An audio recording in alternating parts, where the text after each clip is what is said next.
My name is Shakanda Rogers, and I'd like to call this meeting of the California Board of Psychology Outreach and Communications Committee to order. I am serving as the chair of this committee, and I'm glad to spend a little bit of time with you today. Ms. Whitney, could you please call the roll? Hi, this is Cecilia Voon. I'll be calling the roll today. Okay, thank you, Ms. Voon. Of course. Kasuga? Here. Viscate? Rogers? Here. Quorum is established. Thank you so much, Ms. Boone. Before we get to today's agenda, I'd like to invite Mr. Troy Polk to discuss CPD credits for attending today's meeting. Mr. Polk?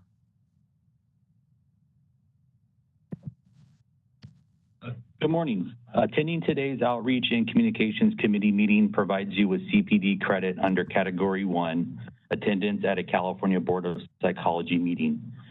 For your CPD records, please notate today's date as September 27th, 2024, and note that we are here for the Outreach and Communications Committee meeting. At the end of this meeting, I will announce how many hours you can be credited for CPD. If you called into the meeting, please email bopce@dca.ca.gov. Again, that is bopce@dca.ca.gov with your name, license number, and the phone number used to call in. If you signed in using the computer or mobile device, your attendance is automatically documented and there is no further information is necessary. Back to you, Dr. Rogers. Thank you so much, Mr. Polk. I appreciate it. To item number 2 on the agenda, Chairperson welcome. So I'd like to welcome everyone for attending today and taking some time out of your very busy schedules. We're really glad to have you. Looking forward to a robust discussion. And I'd also like to welcome our newest member to the Outreach and Communications Committee, Dr. Cheryl Kasuga. Welcome aboard. So glad to have you. Would you like to make any remarks? I just wanted to say that I'm happy to be part of the Outreach and Communications Committee. Thank you. Thank you so much, Dr. Kasuga.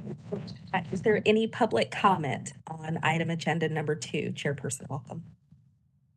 This is the moderator, and we are opening the Q&A and hand raise features. If anyone would like to make a comment on the welcome, you may raise your hand by clicking on the hand icon, or you may click on the question mark icon, type the word comment into that text box and click send.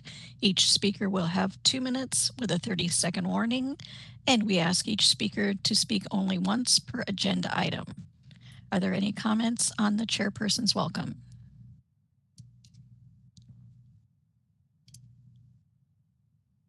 And we do have a raised hand from someone logged in as Melissa Maris. Melissa, I'm going to send you a request to unmute your mic, and you'll have 2 minutes.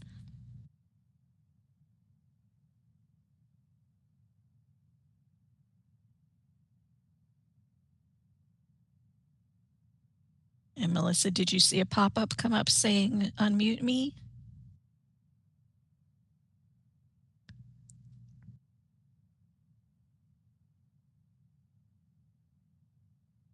All right, it seems that Melissa Maris is not able to unmute her microphone. Melissa, just so you know, you can type your comment into the Q&A box if you need to.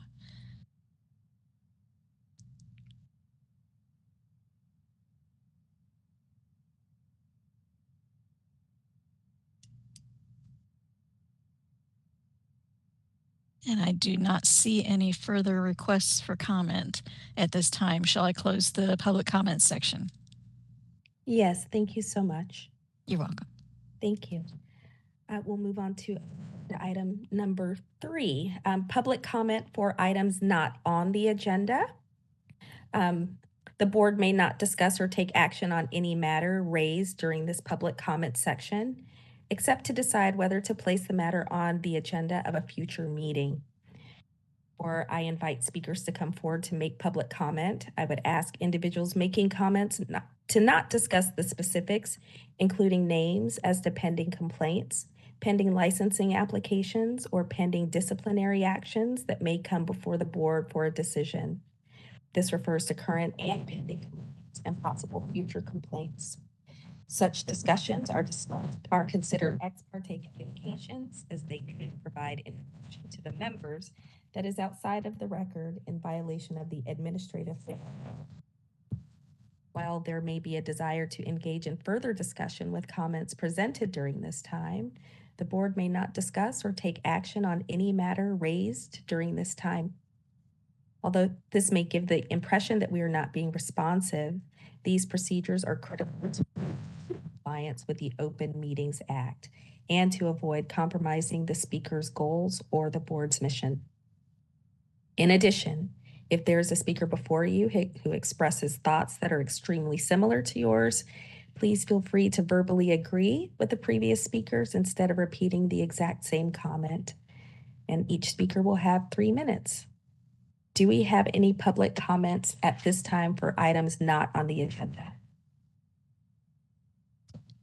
And this is the moderator. Again, we've opened both the hand raise and Q&A features to facilitate public comment. If you'd like to make a comment on an item that is not already on the agenda, you may look for the hand icon and click that once to raise your hand. You may look for the question mark icon, click that, type the word comment into the text box and click send. Each speaker will have 2 minutes with a 30-second warning. And we ask that people speak only one time per agenda item. Are there any? All right, we do have a question again about signing in for attendance for the meeting. So we're displaying the slide here. If you were able to sign in with your name, which it looks like you did, we will be able to give you credit for this meeting. Are there any other comments or questions? I do not see any further requests for comment. Shall I close the public comment feature? Yes, thank you so much. You're welcome. Okay. Well, let's move to agenda item number 4, approval of the Outreach and Communication Committee minutes from our previous board meeting in September of 2023. I wasn't here for that meeting, but I read the materials and I moved to adopt the meeting minutes from the last committee meeting on September 23rd.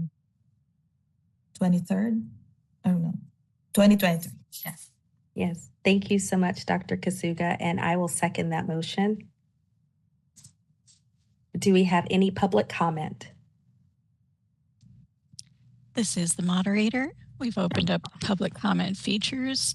If anyone would like to make a comment on the minutes or the motion, you may look for the hand icon and click that to raise your hand, or you may look for the question mark icon, click that, type the word comment into that text box and click send. Each speaker will have 2 minutes, and we ask one comment per agenda item. Are there any comments on the minutes?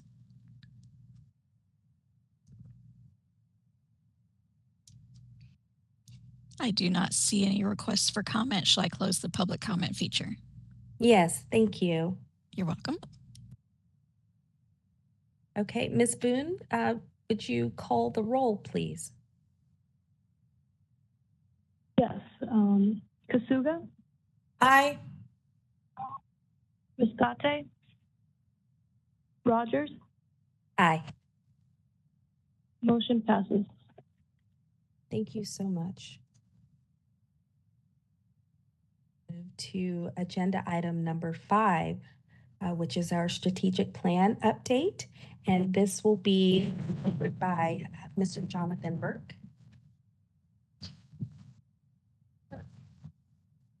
Good morning, Dr. Rogers. Thank you.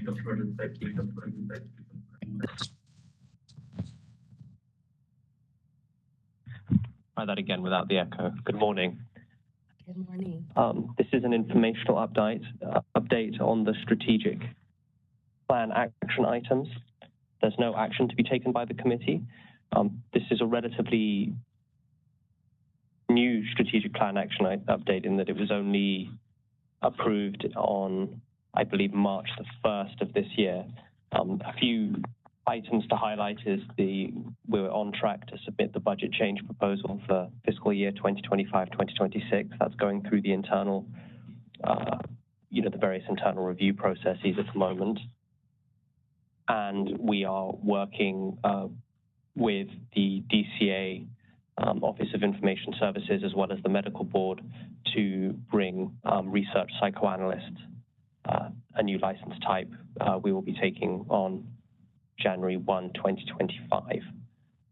We're doing a lot of work in the background to make sure that's implemented by Q4 2024. All the other items are into the future, and we'll continue to give updates on the progress towards those goals at future meetings. Thank you. Thank you so much, Mr. Burke. I appreciate that. Do we have any questions or comments from committee members?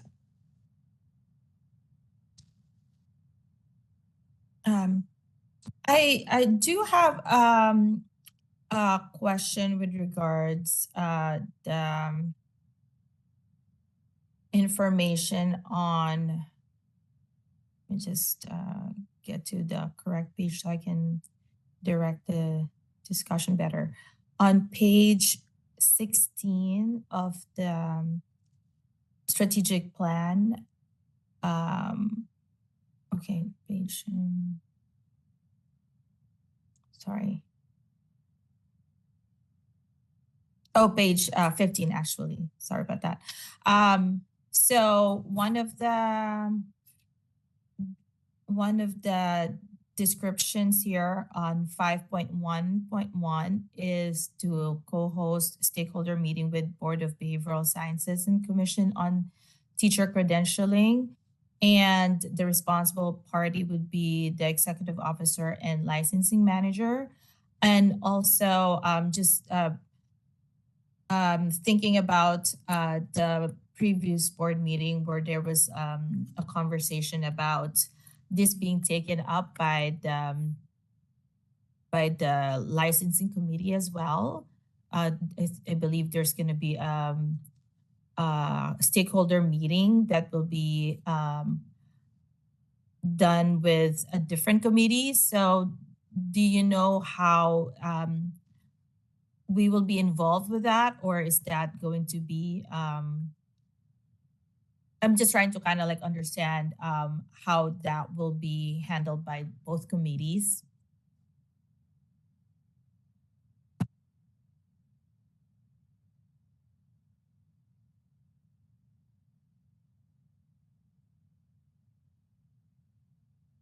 I'm not sure at this time either. It can be, this will remain on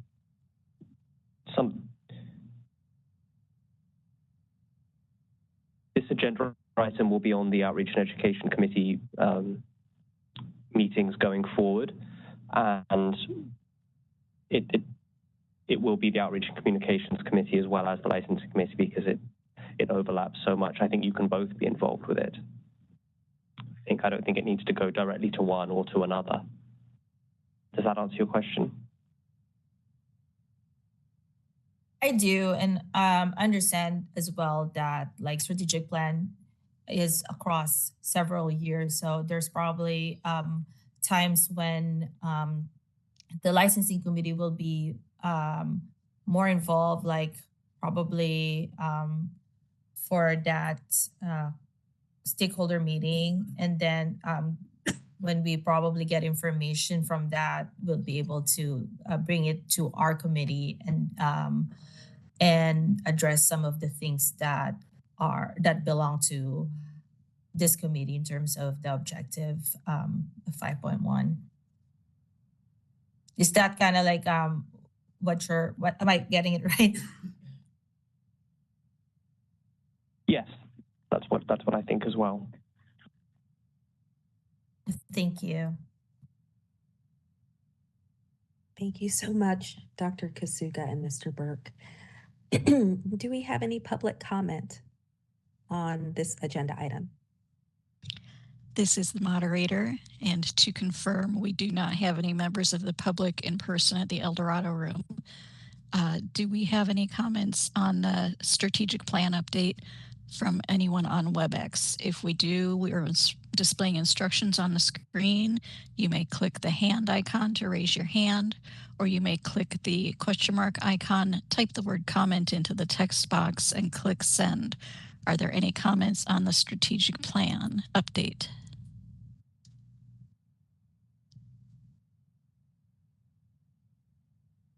I do not see any requests for comment. Shall I close the public comment feature? Yes, thank you. You're welcome. And now we'll move to agenda item number 6, which is our social media update. This information can be found in the hand carry folder and will be presented today by Ms. Cynthia Whitney, our Central Services Manager. Ms. Whitney. Good morning, committee members. Good The morning. hand carry material items include item number 6, the social media update. Due to the changes with Facebook and Twitter analytics over the last 2 years, we are no longer able to track likes and followers over time. For Facebook, we can only provide the current number of followers and see the most popular post in the last 90 days. And for Twitter, we can no longer see followers over time, only current followers. So based on those changes, the board requested in November of 2023 to remove this data from the report. So that's the last time we'll mention those two. And then another new thing we have is that at the outreach committee meeting last year, it was requested that we look into creating a LinkedIn account. And we've recently had our LinkedIn account go live as of a day or two ago. And so we are currently working on an implementation campaign that will allow licensees to know about the availability of this new account. We have also added 2 new videos to YouTube this year. We had a CPD webinar in January, and then we had our informational fees webinar in March. And so the number of views for each are in your hand carry meeting materials. And then the hand carry also includes the number of views for our board and committee meetings. They're available on our website for 24, and they also include the 2023 statistics.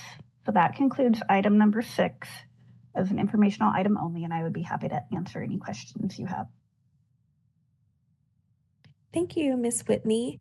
I have a question. First, I have a comment. I was really glad to see the LinkedIn from the Board of Psychology show up in my feed just a few days ago. So kudos to you all for implementing that. And the question I had is, what is your plan for being able to share that information with licensees so that they will know that we have one? I heard you mention that there is a plan for implementation, and I was just curious what that might look like. We are going to be posting it on Facebook, X, or formerly known as Twitter, and then we would do a listserv to our current licensees as well. Oh, and fantastic. then we would do at least one follow-up. We don't want to inundate people with it, so it might just be like a periodic, every so often we do a blurb out to the licensees. But we don't want to overflood the information either. Sure, understood. And the other question I have is, do you have thoughts on how often you might be posting on that LinkedIn account? As of right now, anytime we have a meeting or an update to anything, that gets posted to our social media accounts, and so that would be the same there. So we do the meeting notices. I know LinkedIn is a very different type of platform than the other two. So it's still new and we're still experimenting with it. So if you have thoughts on what else you would like to see posted besides what we currently post on social media, we'd be open to that. Okay, sounds great. Are we also going to use it to post job openings with the Board of Psychology for staff positions?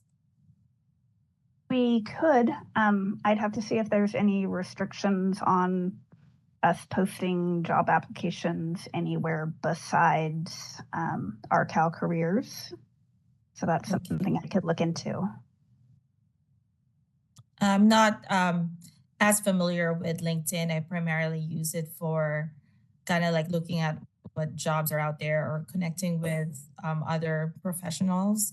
So this is the time when I miss Mrs. Riscotti's like contributions to this committee. But definitely we have to check if that we can post it in other platforms. But I think that there's some utility for it if everything is allowed and if there are no restrictions. I see cross postings of job openings that are not necessarily posted on LinkedIn. It's just there's a link to another platform where the job posting is. I think there's a possibility for that. But yeah, thank you for looking into that. No problem. Thank you, Dr. Kasuga. Do we have any public comment for this agenda item? This is the moderator, and if anyone would like to make a comment on this update, you may look for the hand icon and click that to raise your hand, or you may look for the question mark icon, click that, type the word comment and click send. Each speaker will have 2 minutes with a 30-second warning, and we ask people to speak only once per agenda item. We do have a request for comment from someone logged in as Simone Ravitz. Simone, I'm going to send you a request to unmute your microphone, and you're unmuted.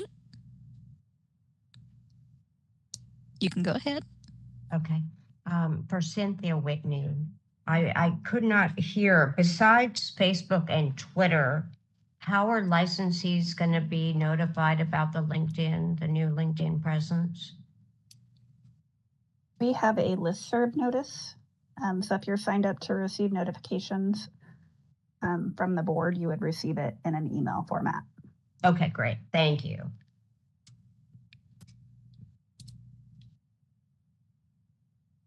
And I do not see any further requests for comment. Shall I close the public? Oh, one moment. Let's see. So we do have a comment from Patricia Lynn Lester. Patricia, I'm going to send you a request to unmute your microphone, and you will have 2 minutes. 1 second while I get to your name here.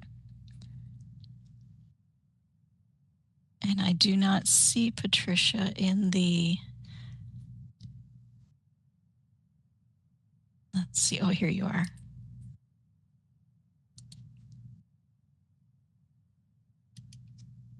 All right, Patricia, you've been sent a request to unmute your microphone.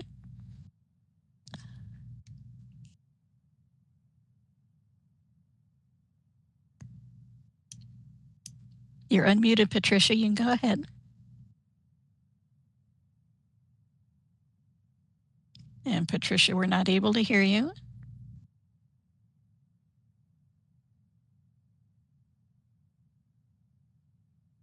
And given the audio difficulty, I can read Patricia's comment aloud. Her comment was, I'd like to suggest you also put information about the BOP LinkedIn account in the BOP newsletter. And I do not see any. Right. I do not see any further requests for comment. Shall I close the public comment feature? Yes, please. Thank you. Okay, well, let's move to agenda item number 7, which is the website statistics update, which can be found in the combined packet beginning on page 39. This too will be covered by Ms. Whitney. Pass it over to you. Thank you. So again, these meeting materials include item number 7, the website statistics update. The information provided in the materials are for the date range of January 1, 2024 through August 31st, 2024. The first chart shows the top 5 most viewed web pages, not including our homepage.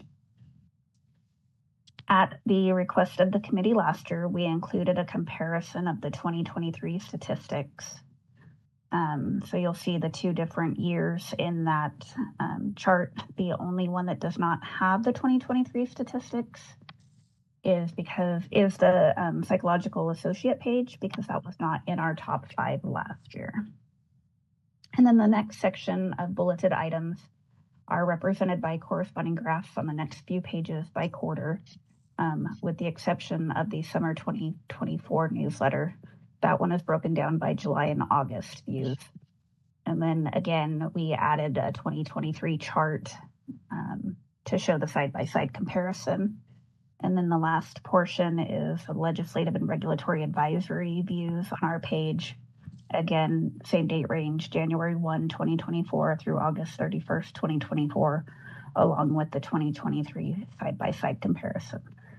And last year, Ms. Riscate asked if there was a way we could determine where these views or website hits were coming from. And we were informed we could only find out like if they were coming from a certain browser, but not, how they got to that particular page. Mhm.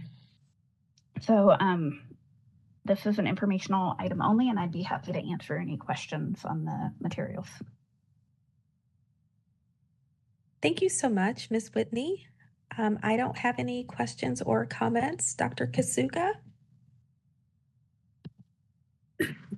I am definitely new to all this. The only thing that I wanted to ask in terms of the website is, do we have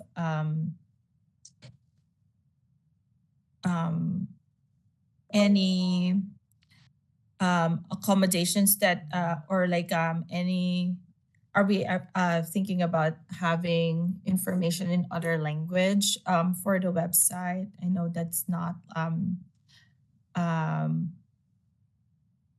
it's not common, but I'm just like always thinking about accessibility in terms of our website. I know we don't have anything planned currently that we're working on for that.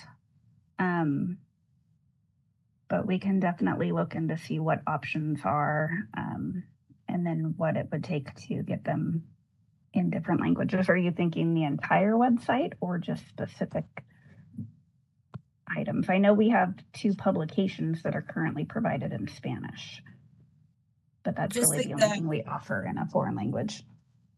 That's a good distinction, actually. I think maybe some of the information that are frequently accessed or are frequently asked questions is something that we can think about having language accessible option. But I'm sure that like I don't know what is involved in terms of looking at that or looking at other like DCA websites, what they're able to provide in terms of accessibility for the department. So it's not like going to be was thinking about whatever is like reasonable and practical, but also provides a little bit of accessibility for in terms of language. Okay, we can definitely add that to something that we can look into.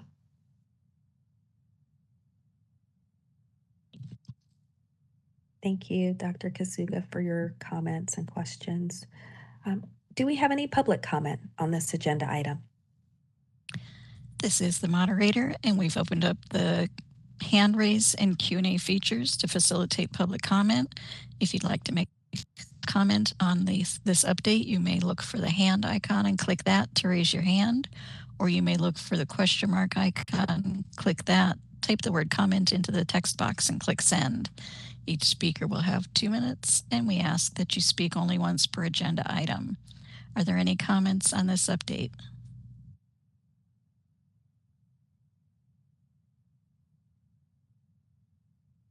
I do not see any requests for comment. Shall I close the public comment feature?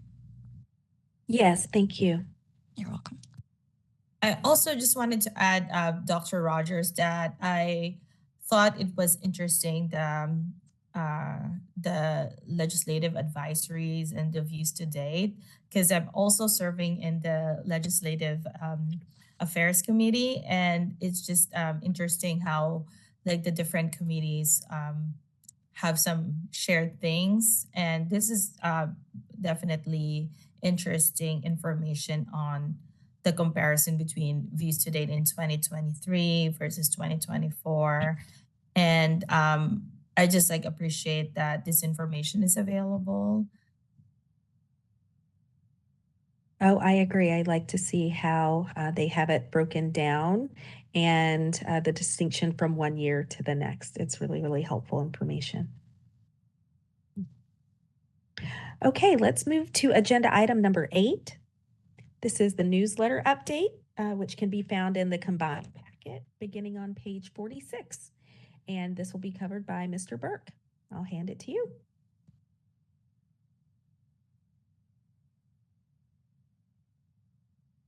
Thank you. This is agenda item 8 regarding the newsletter. The board's full newsletter came out earlier in September, and it included information about an article by Dr. Cervantes, board member Dr. Cervantes, relating to EPPP pass rates. There was an article by a member of staff regarding how to be an exam expert, and also in enforcement actions and various legislative and regulatory updates. The winter journal should be coming out towards the end of December, possibly early January, and the date that submission of articles is due is going to be October the 25th of this year. If anyone, board member, staff, or member of the public has ideas for articles, or even would like to submit an article, please contact the board and let us know. That's all I have. This is an informational update only. Thank you. Thank you, Mr. Burke.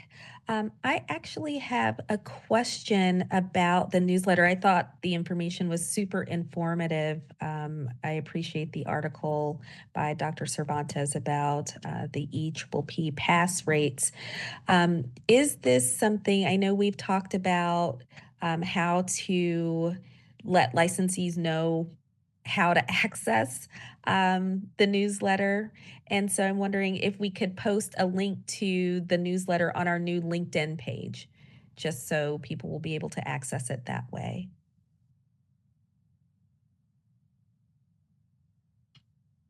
Yes, that's something that we can do. Okay, great. And is the link posted to the other social media accounts that we have already? Or the newsletter? Mm-hmm.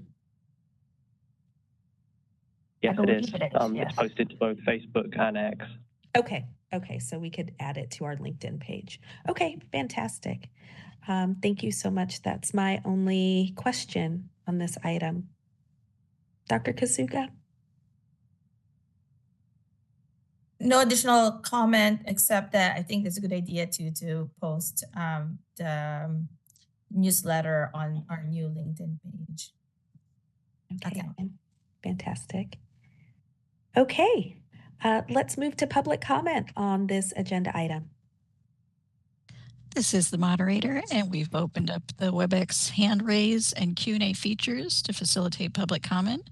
If you'd like to make a comment, you may click on the hand to raise your hand, or you may click on the question mark, type the word comment into the text box and click send. Each speaker will have 2 minutes with a 30-second warning, and we would like to ask people to comment only once per agenda item. We do have a request for comment from Simone Ravix. Simone, I'm going to again try and send you a request to unmute. You're unmuted. Hi, to anybody. How does one obtain a link if they're not active on social media for the newsletter? The newsletter is posted on our website.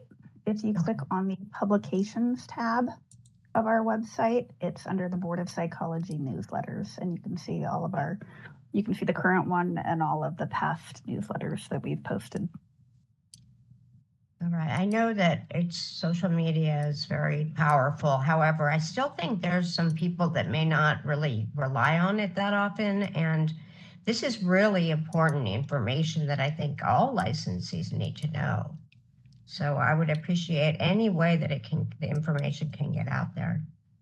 I believe it is also sent via email whenever it is out. It is published, and all licensees are sent a link to it as well. Interesting. I haven't seen that, but okay, I'll keep my eyes open. Thank you. And our next request for comment is from Mai-Tang Lore. And Mai-Tang, I'm going to send you a request to unmute your microphone, and you'll have 2 minutes. You're unmuted. You can go ahead.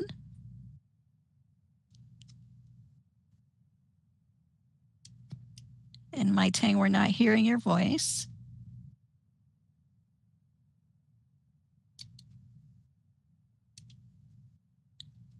Okay, Mai-Tang, you may end up needing to look for the Q&A question mark box and type your comment in there.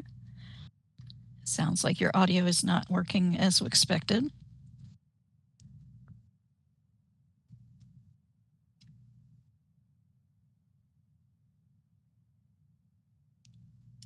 And I am not seeing a Q&A comment come in from Mai-Tang. Oh, Mai-Tang says, I also do not see the email or link to the information.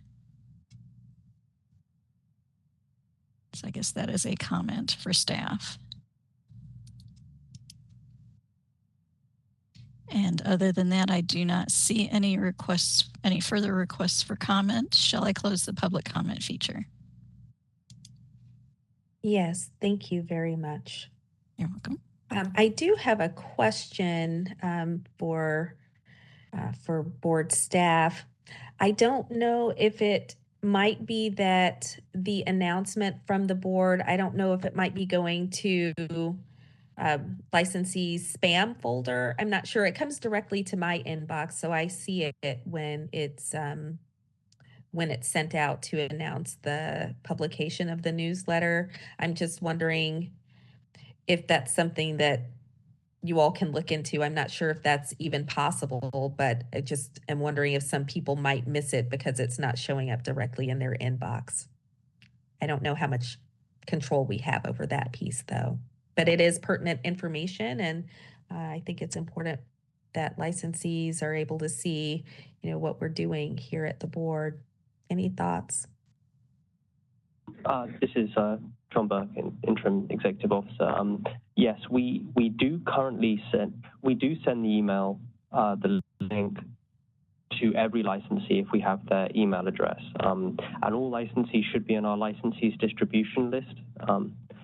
And we also send the listserv to the general distribution list, the same way we send out meeting notices.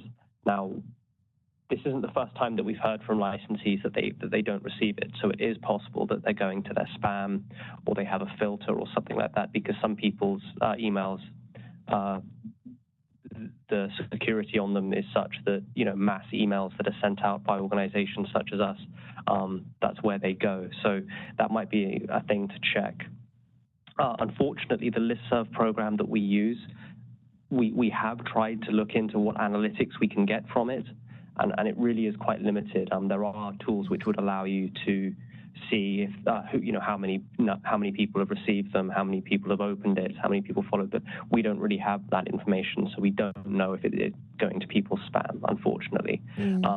But thank you for letting us know, licensees, that you're not receiving it. We'll certainly continue to look into that and try ways if there are ways we can send it out that it gets passed through the various filters. But also just be aware at any point after it's posted, they're posted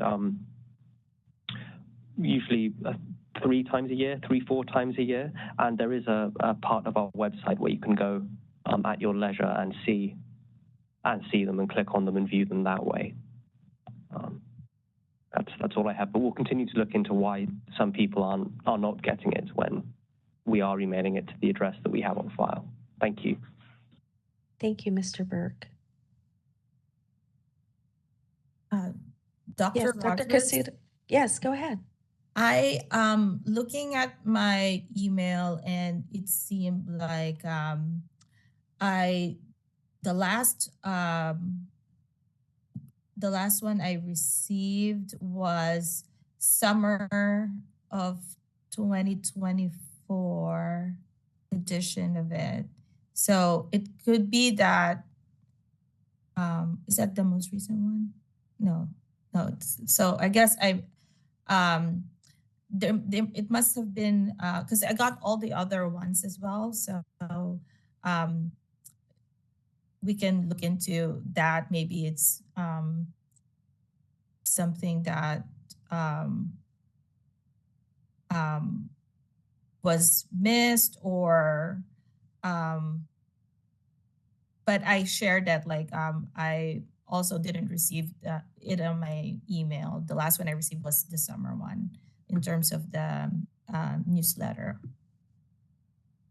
Okay, thank you. We'll look into that and try and find why some are getting it and others aren't. Mm-hmm. Thank you. Thank you. And Madam Moderator, I see that there are some questions and comments in the Q&A. Correct. They came in after we had talked about closing, but one of the My Tanglore had also asked what information is provided for the EPPP passing rate. I directed that user to the webpage with the meeting materials, but if you would like to, you're welcome to go into that in more detail. And then the other comment from Douglas Casiarelli, psychologists working for Los Angeles County should check the promotions directory in their Outlook mailbox. A recent change implemented by County Internal Services Division is causing board communications to be sent to that directory. The issue has been reported to the Department of Mental Health IT Division, and Douglas believes they are investigating possible ways to resolve this. Wonderful. Thank you so much. And the only thing I'd like to mention right now in response to the question about the EPPP passing rates, if you have access to our combined packet, the article that we're referring to is found on page 50 of the combined packet. The article is on pages 50 through 52. In the combined packet related to the EPPP. Okay, thank you. And let's move to the next agenda item, which is number 9, our outreach activities update. And I will pass this to Mr. Burke. Thank you very much. This is an informational item again, just providing an overview of the various outreach activities that the board has done since the last meeting. So board staff attended the Los Angeles County Psych Association Convention in UCLA. In January, we held a continuing professional development webinar, which had about 1,000 people log in to attend. Dr. Phillips, board member, attended the ASPPB Board of Directors meeting in Los Angeles. in February of 2024. In March of 2024, there was we held another stakeholder meeting. Most recently, looking to this fiscal year, September the 20th, so last Friday, we held a research committee stakeholder meeting, a research psychoanalyst, I'm sorry. The committee held a stakeholder meeting to get feedback and input from members of that community. They're a new license type we're taking on January 1, 2025. We had I don't know the exact number overall attendance, but I know we did a poll at the very that was available to people throughout the meeting to indicate if they were a research psychoanalyst, and 15 did, which might not sound like a large number, but that would be 15% of the entire licensing population in California. So that was quite good penetration for a stakeholder meeting, and some of the input was extremely helpful. We had some ideas which were still at sort of the conceptual level. You know, will this work? Can this work? How will this impact you in the ground? And there was some really interesting dialogue on that. So I think it was quite a fruitful meeting, and more information will be shared with the full board at the November board meeting. We don't, I think, have any specific outreach activities and stakeholder meetings planned at this time, but there will be a lot more going on in the research psychoanalyst space. We're having a communications partnership meeting with the Medical Board of California next week to basically coordinate our outreach to that community and to consumers in general about the upcoming change. That's all I have on this item. Are there any questions from the committee? Oh, Dr. Kasuga, go ahead. I do. I really appreciate this this update, given that I'm new to the committee, so I'm able to see some of our stakeholder meetings. One of the things that I want to know about is I remember from conversations during the board meetings that the CPA booth that we had last year was such a success. And I thought that there was like an interest on ongoing partnership with CPA on having us regularly having a booth to provide information for students and psychologists that are attending the CPA.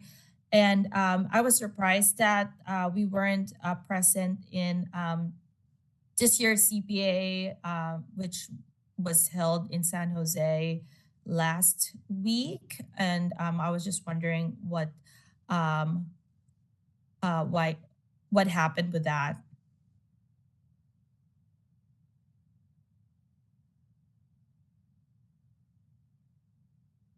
Hi, this is Cindy Whitney.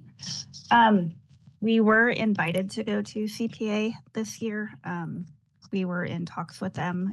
That was during the same time as our research psychoanalyst stakeholder meeting that we had last week. And then with the vacancies that we have right now, we weren't able to attend. We couldn't send any staff to that meeting. Thank you for that update. But it's good to know that we had an invitation to attend, and hopefully, if the staff permits and the date for the upcoming CPA will allow us to be present, if we can look into having our presence there again. And, you know, we can, if we aren't able to send many staff, the last CPA in San Diego, both Dr. Harbsheets and I were able to lend some time and talk to people that are coming up to the Board of Psychology booth, or our table. So there is also that possibility that we can have board members that are attending anyways and are willing to be there as well to be there with the staff in a future CPA meeting, convention. Thank you. We can definitely keep that in mind. We did let CPA know to keep us in mind for future events that we would like to participate if we're able to. So we can definitely reach out to any board members and see if they're available as well. Thank you so much. I have one question. Actually, I have two questions. The first is from the stakeholder meetings that are listed here in the agenda. The one from March 21st. I see who participated and the number of people in attendance, but I don't see the purpose of this one listed. This is the fee increase webinar. Is that correct?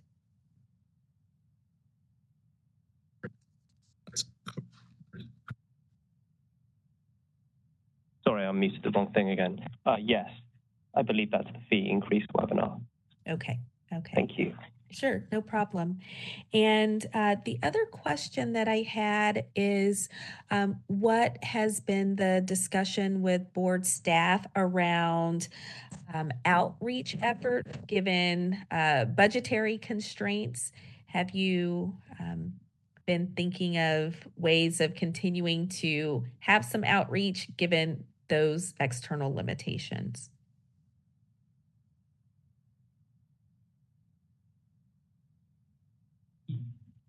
Yes, I'd say we have continued to, utilize social media webinars, such as this, meetings like this, allow us to, without having to pay for travel and accommodation, reach, good numbers of licensees. We have 165 participants right now. Mm-hmm. We keep sending out the newsletter, so that's really we're always looking and thinking of new ways we can do this. But and one thing we'll talk about in the next item is one thing that we do intend to start doing on various topics is trying to work with other organizations so we can utilize their stakeholder lists and their email lists just to get information out. Thank you. Perfect. Thank you, Mr. Burke. I appreciate that. Do we have any public comment on this agenda item? This is the moderator. We've opened up the WebEx features for public comment. If you'd like to make a comment, you may look for the hand icon and click that to raise your hand. You may look for the question mark icon, click that, type the word comment into the text box, and our call-in users may press *3 to raise their hands. As a note, we did get input from attendee Ryan McKim about website analytics that are available. I have forwarded this to the board staff. Are you interested in having me read that out? Sure, that would be helpful. Thank you. You're welcome. So Ryan McKim had stated BOP website analytics QST and where your users are coming from. I just looked at psychology.ca.gov and confirmed it uses Google Analytics, which will show you highly detailed reporting on acquisition and engagement reporting, which will answer that question about where people came from. And then there is a Google Analytics page that Mr. McKim has provided. So this material has been passed along to staff. And are there any further comments about the outreach activities?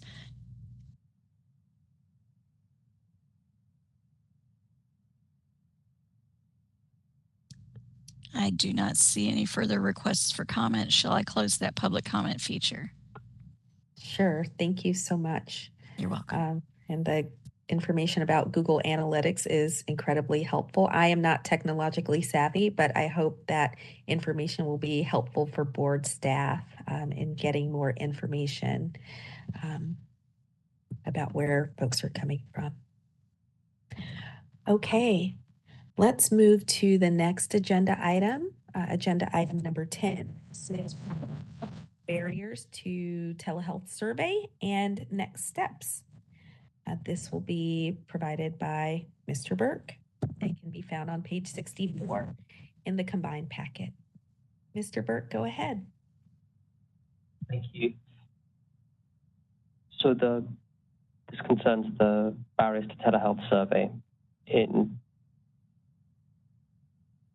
On June 26, 2023, the board conducted a barriers to telehealth survey. The survey was a follow-up to the digital divide discussions that that the board had been having since 2020. The surveys were sent to 30,000 consumers and providers of telehealth. The survey closed on July 24th. The goal of the survey was to share the survey results to an organization that would write a white paper, which would include policy recommendations based on the survey results.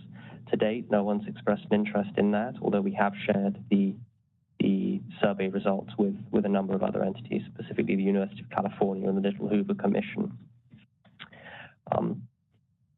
At its November 2023 meeting, the board reviewed the results of the survey and assigned the following task to this committee.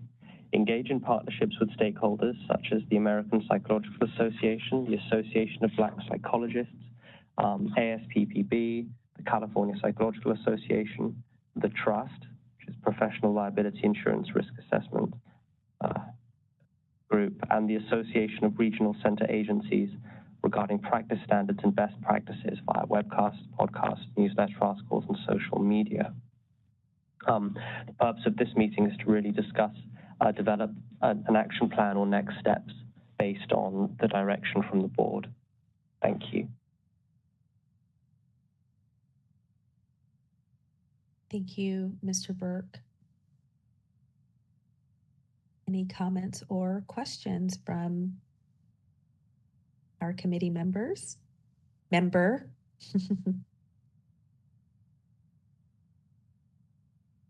Thank you. Yeah, so I remember this was discussed during our previous board meeting, and it's actually a surprise that we didn't get others to write a white paper about it. But I think that there is there's potential to to talking about standards in telehealth from the information that we've received, that the stakeholders are that they might be interested in taking on. Have we thought about maybe writing a letter to the different stakeholders to talk about potential partnership in terms of providing them this information and seeing if they're interested in taking on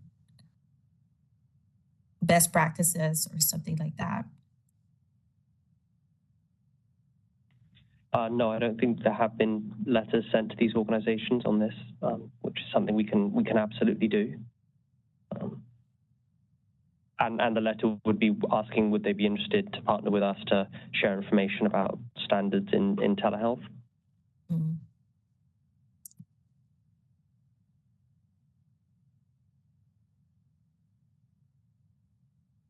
We can absolutely do that. Thank you.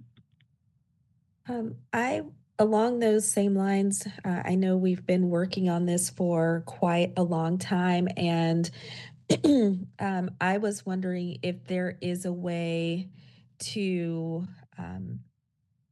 sort of consolidate the information and compile the data and identify the major themes from these surveys and share them with our stakeholders, either in a letter. I know that sometimes graphics can be really helpful in terms of sharing information.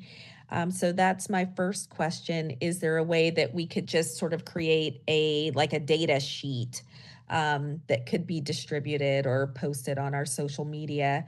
And then my second question is, what capacity does staff have to do outreach with our stakeholders around this this item in particular?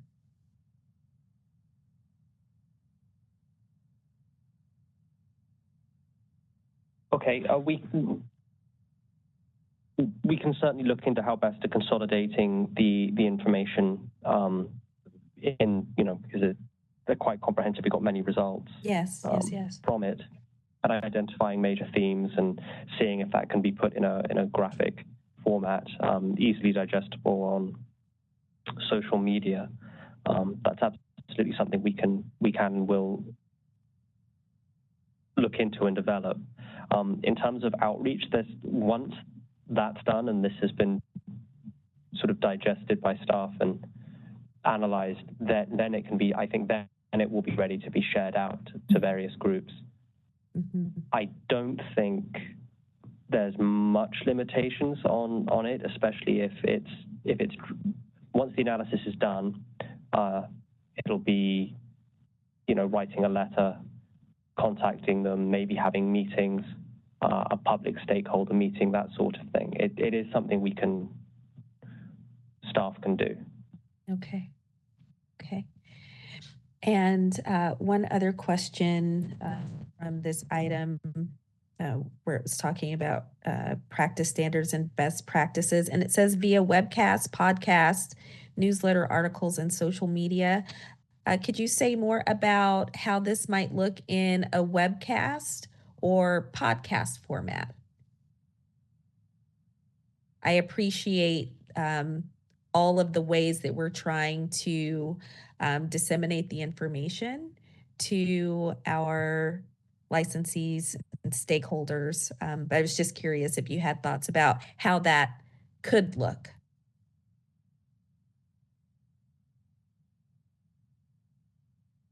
Well, webcast, you can have a meeting, give a presentation, record a presentation, make a video. We can do that relatively simply utilizing various services that we pay for through DCA. We do it already. Okay. Podcast, I'm not sure. I think this was something that was, when this item was delegated to this committee at the November 2023 meeting, I think the board member was saying webcast, podcast, newsletters, and so that's how it ended up in the memo, because it was taken from the minutes. So I don't actually know how we could develop a podcast as a board. Again, I mean, if it's we could put it in a downloadable podcast format, conceivably, a webcast discussion or presentation. In terms of, someone, a staff member or board member going in that capacity onto another podcast to discuss, that would be something we would have to coordinate with DCA, I think. I imagine it's possible, but it's not something I've ever done. We'd have to involve media affairs, and I'm sure they'd be happy to work with us on that. But it's not something that we've done before or something that we know how to do right now. But it's something we absolutely could learn to if we were invited on, for sure. Okay, that sounds great. I appreciate the receptivity to that. I was just thinking as we share this information with the stakeholders from, these organizations that are listed or others that that we might reach out to in the future, if there is an invitation from some of these organizations to participate in a podcast interview, I think that would be a great way of getting more of this information out to the folks who need to hear it. So thank you so much. Trying to see if I have any other questions here. Dr. Rogers, yes. wanted to kind of add that I like the idea of consolidating the information from the survey, and I'm thinking about I think the best way to do that is creating a dashboard of the most important information. So dashboards are usually kind of a visual one-page thing, or a one scrollable thing. So it can all the information is available visually. And it's kind of like very easy to understand for most people. We may have to walk people through it, which can easily be done in a webinar. But then if we have a dashboard, then we'd be able to share that with our stakeholders. We can post it on our social media accounts. So now all this like telehealth information can just be visually, kind of like available and accessible to people. My question is, do we have someone in staff that is like familiar with like creating like a like a dashboard or that we can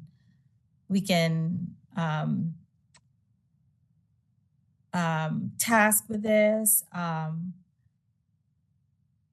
But what I like about it is if we're able to do that, then it's like it makes it has multiple purposes, and it I think is a good first step in terms of other plans with this information. So we have this like compact thing that we can easily post, easily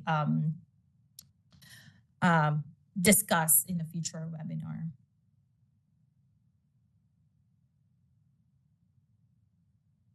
We certainly have staff who'll be able to analyze and hopefully put and distill the information into a more easily digestible format.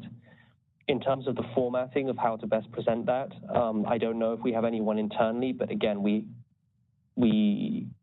work with DCA, and I'm very sure they have people who can work with us on that, and people who can, the same people that make the newsletter look the way it does. I'm sure in DCA there are people that can help us with that once we do the analysis dashboard, I think is the word you used. Thank you. Thank you so much. Dr. Kasuga, I do just have a question about the dashboard. I've never heard of a dashboard. So you mentioned that there could be a link to it and it could be posted on our various social media platforms. Is this something that could also be shared on the Board of Psychology website as a standalone? Yeah, for so people to be able to basically access? a dashboard is basically it's kind of like a visual of different graphs, but they're kind of like highlights, so maybe we can I'm always like going around on the combined material, so like one information from the the survey can be just the highlighted ones can be just in a one page. You can visually see everything, and so it's kind of like how in a conference you can have like a proposed kind of like a poster, for instance, that has the whole research in one page. Like you can see the whole research in one page. It's kind of like similar to that, but it's less wordy. Dashboards are kind of like, you can just like one page visually, you can see the most important information just like in graphs that are digestible. It's kind of like, these are the number of people that this is the most. They're like pie charts. That's like the most important pie charts that we can get from the information, and it's visual. It's kind of like you can understand it more visually, and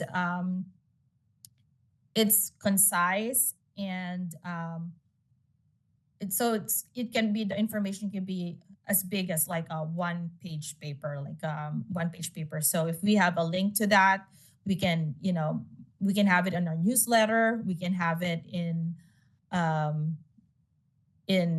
a link on any of our social media.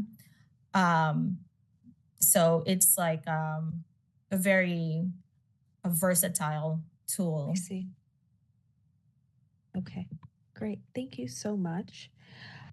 Question, do we need to create a motion for this plan for moving forward with the fact sheet and the dashboard with the major themes from the telehealth survey to eventually be shared with our stakeholders in the various formats listed? Good morning, Chair. I'd recommend that only because it's pretty detailed and it's a nice formal way of articulating and implementing what you've outlined. Okay. Thank you so much, Mr. Payne. I appreciate that. So I can make the motion. I just wanted to make sure I'm like wording it correctly on the dashboard. Do you have a suggested language, Mr. Payne, on the language for the motion?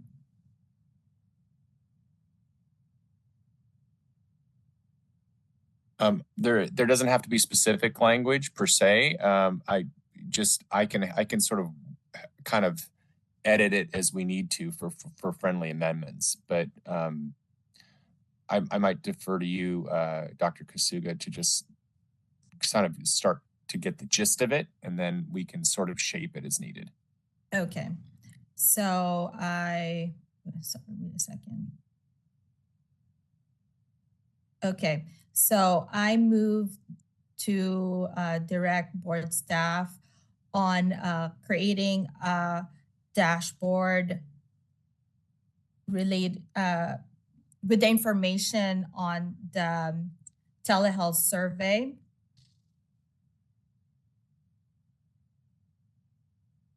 That we can send out to stakeholders. I second.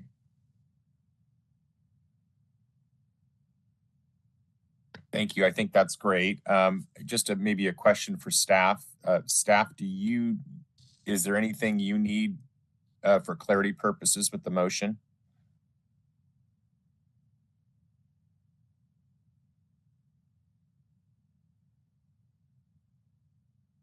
No, I don't think so.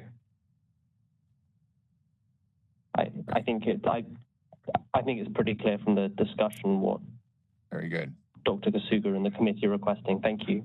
Great, thanks. Then I would recommend we proceed with the motion. Thank you. Thank you so much. Okay, well, now that we've had our board discussion, let's open it up for public comment to see if there's any input. This is the moderator, and we've opened up the WebEx hand raise and Q&A features to facilitate public comment. If anyone would like to make a comment on the motion, you may look for the hand icon and click that to raise your hand, or you may look for the question mark icon, click that, type the word comment into the text box and click send. Each speaker will have 2 minutes with a 30-second warning, and we ask people to speak only once on each agenda item.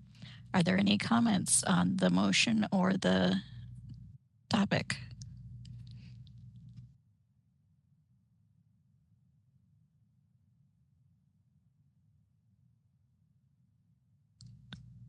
I do not see any requests for comment. Shall I close the public comment features? Yes, thank you. You're welcome. Dr. Rogers. Oh, yes, Dr. Kasuga, go ahead.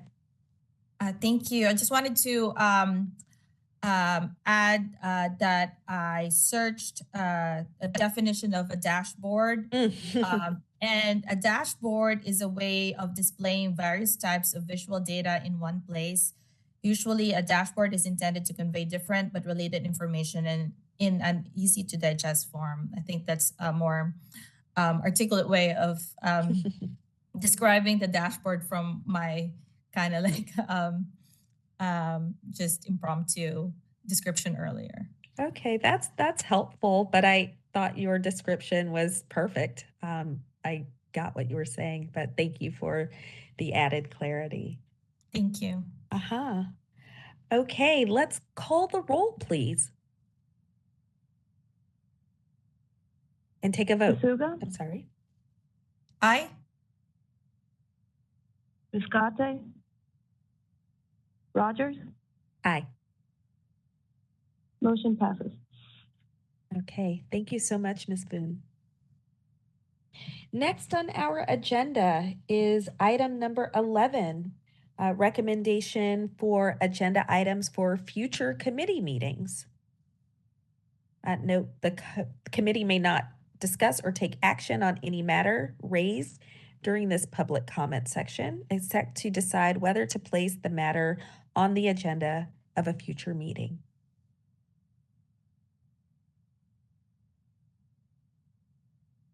I'll open it up for board discussion first.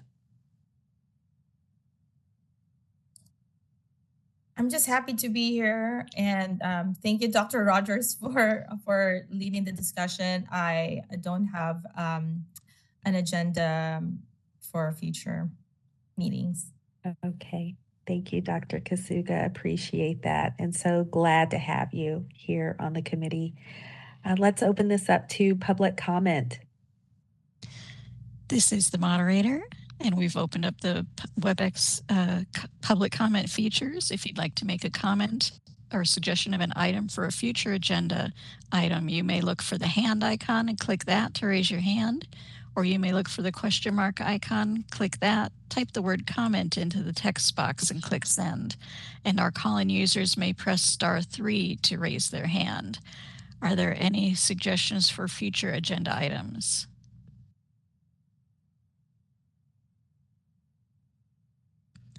And we have a raised hand from someone logged into WebEx as Catherine Ziedler. Catherine, I'll send you a request to unmute, and you'll have 2 minutes with a 30-second warning.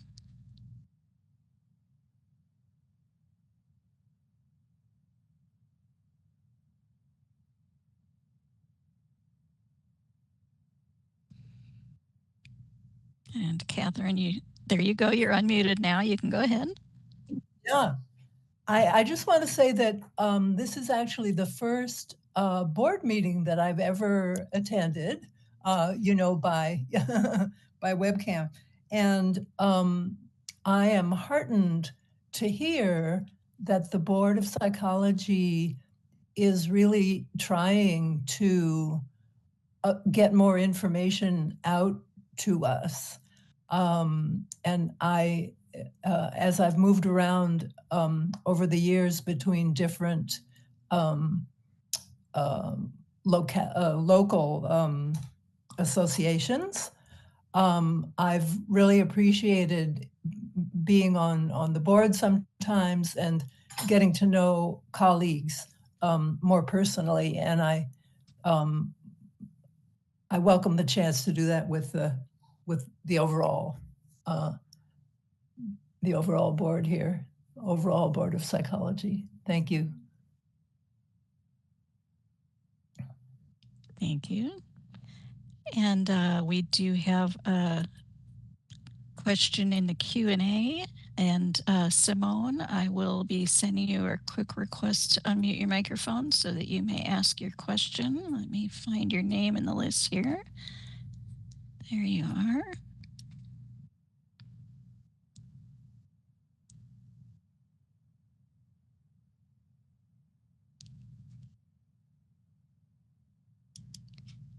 And Simone, Here it is.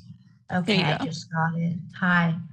Great. I was wondering when in the upcoming board meetings, the discussion will be upon I'm not sure how to put it, individuals with licenses who are going to have them suspended, or, sorry for that noise, punitive measures taken.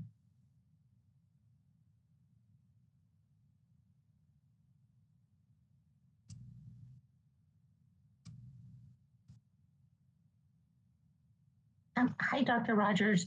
This is Sandra. Would you like me to comment? Oh, yes, Ms. Monterrubio. That would be wonderful. Thank you. Sure. Hi, I'm the Enforcement Program Manager, And I'm sorry if I didn't completely understand your question. I think you were asking when is the next time the board is going to have a meeting to discuss Yes. disciplinary cases that result in surrenders? Yeah, and surrender, suspensions, any kind of disciplinary things like that. So at every board meeting, we have closed session, and that is where the board does discuss disciplinary matters.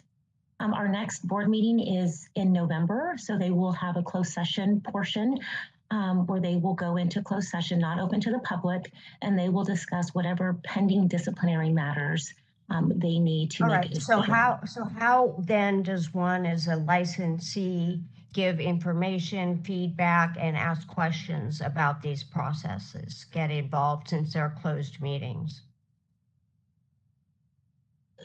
If you have questions just regarding the overall process of enforcement, I can have a conversation with you. Are you wanting to support a certain licensee? No, I want to talk about your whole procedure, the whole process that's used at present. I'd be interested if I could talk with you. I would really like that. Sure. Again, I'm the manager. You also can today go to our website under publications and click on overview of enforcement. That is a overview that I give periodically to the board, but it is available on our website for the public to also view. But I am more than happy to have a conversation with you and go over the enforcement process. What would be the best way to get a hold of you, Sandra? If you could maybe provide me, I have your information here. I have, I think, your phone number as well. So I can reach out to you. It'll probably be early next week. Sounds great. Thank you so much. You're welcome. Bye-bye. Thank you. And our next request for comment is from Mark Mazak. Mark, I'm sending you a request to unmute your microphone. You're unmuted. You can go ahead. All right, thank you. This is Mark speaking. Hope you can hear me. I'm happy to hear about the expansion to LinkedIn instead of just Facebook and Twitter or X. I was curious if there are plans to expand to other social media platforms. The other ones that come to mind would be Reddit or Instagram, just in terms of younger, newer licensees or applicants who are maybe more familiar with the newer social media platforms. It's just kind of an open-ended question. All right. Thank you for your input. And I do not see any further requests for comment. Shall I close the public comment feature? Oh, looks like we just got another hand. Oops. Thank you for helping notice that. All right. So Patricia, I am going to send you a request. Patricia Lynn Lester, and you're unmuted. Go ahead. Patricia, go ahead.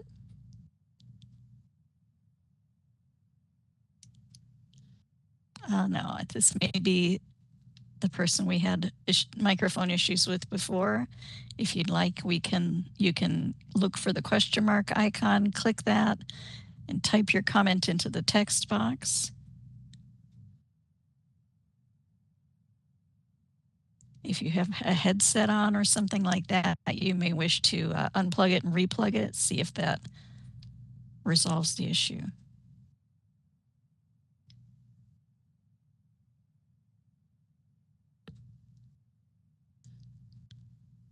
And Patricia, I'm going to send you another request just because I saw you went back on mute.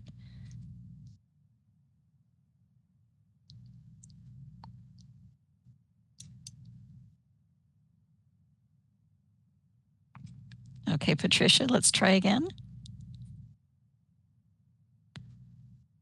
No, I'm afraid we're still not hearing you.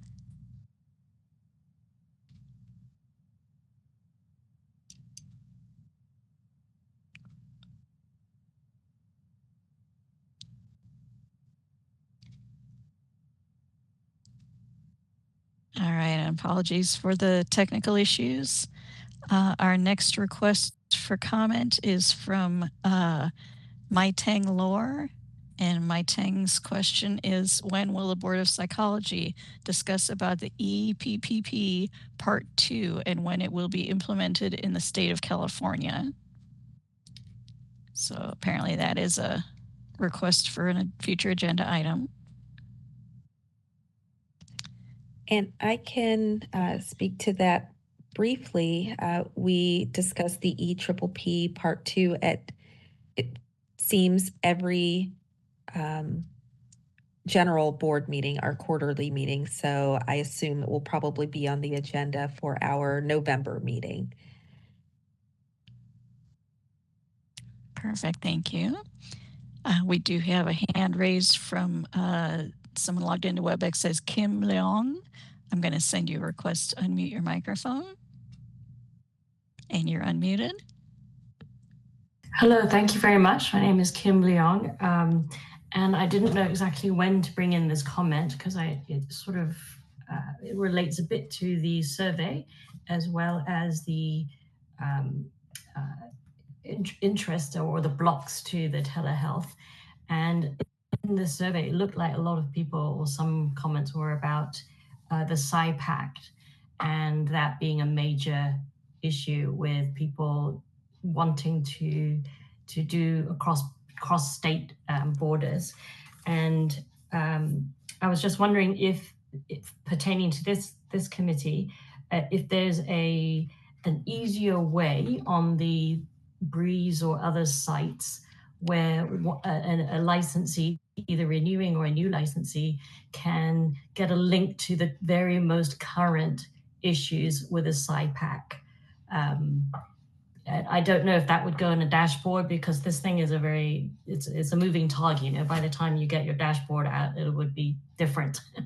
But maybe a link or something to inform people as to the latest, you know, where that bill stands with this California Senate, etc. Thank you. Oh, and sort of an implications of what that might mean for licensees. Again, that's not perhaps this committee's purview, but some kind of explanation for licensees coming on as how the California license issues speak or interface with the SIPAC issues. Thank you. Thank you. And it looks like that is the end of the requests for public comment. Shall I close the public comment feature? Yes, thank you.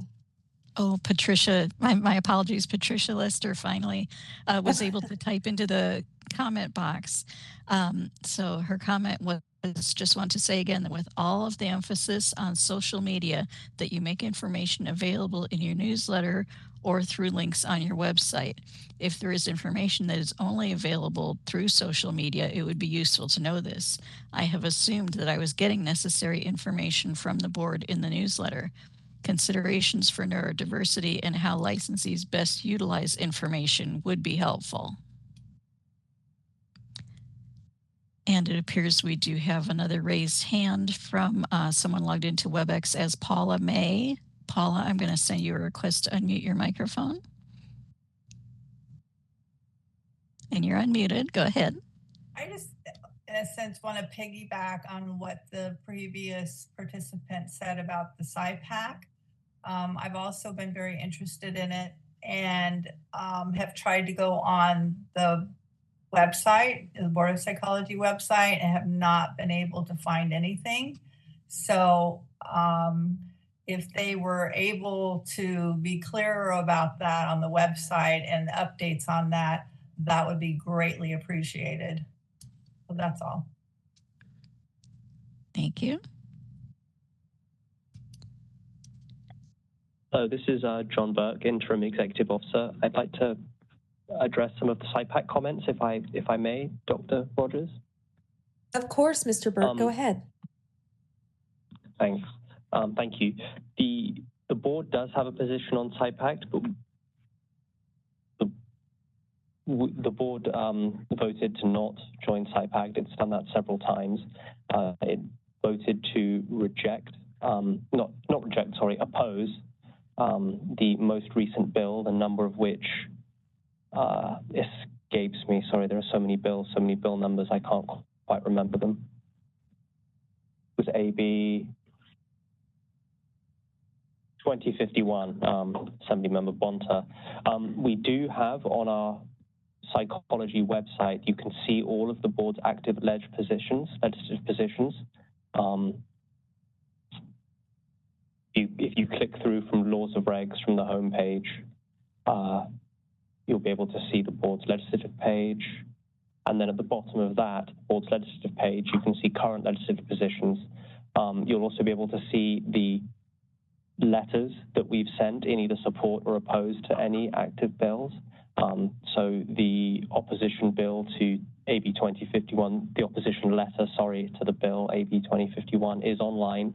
Also, if you do a search of SciPact on our website, you should be able to see the various detailed analyses in the various board meetings where this has been considered. So we've done comprehensive analysis of SciPact going back, I think, all the way to 2015. So I'm sorry if it's not immediately accessible, and I've taken that to heart, and we'll try and talk more about it and make our bill positions clearer, but you can see them on the website. It has been discussed at multiple board meetings. We have testified, board staff, myself, and other members of staff have testified before the legislature in opposition to it. As to where the bill stands now, my understanding is it's not going forward. It got out of the Assembly into the Senate, but then it hasn't been taken up. So as things stand, it's a two-year bill, or dead and needs to be reintroduced. Yeah, so it's essentially a dead bill. It may come back again. These things usually do. And the board has voted not to join SciPact multiple times. I hope this has been helpful to the people that requested more information on SciPact. Thank you. Thank you, Mr. Burke. Any other questions or comments?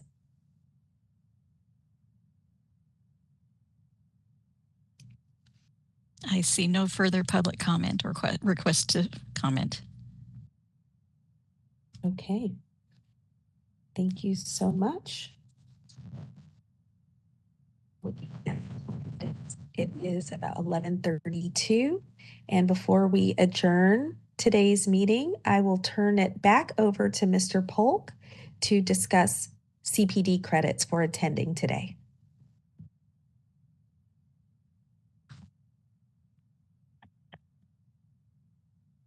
Thank you, and thank you for attending the Outreach and Communications Committee meeting. You will receive 1.75 hours for the participation under CPD category number 1, attendance at a Board of Psychology meeting. For your records, again, please notate today's date as September 27, 2024. The name of today's meeting, which is Outreach and Communications Committee meeting, and 1.75 hours for your records. Again, if you called in, email the board at bopce@dca.ca.gov with your name, license number, and phone number used to call in. If you signed in using the computer or a mobile device, your attendance is automatically documented and no further information is necessary. Thank you. Back to you, Dr. Rogers. Thank you, Mr. Polk. I really appreciate that. So glad that folks are able to get CPD credit for attending our larger meetings and our committee meetings as well. The time is now 11:33 a.m. and I would like to adjourn this meeting. So thank you again for your attendance and your participation. We're really, really grateful for that. And I hope you have a wonderful day and a wonderful weekend ahead. Thank you so much.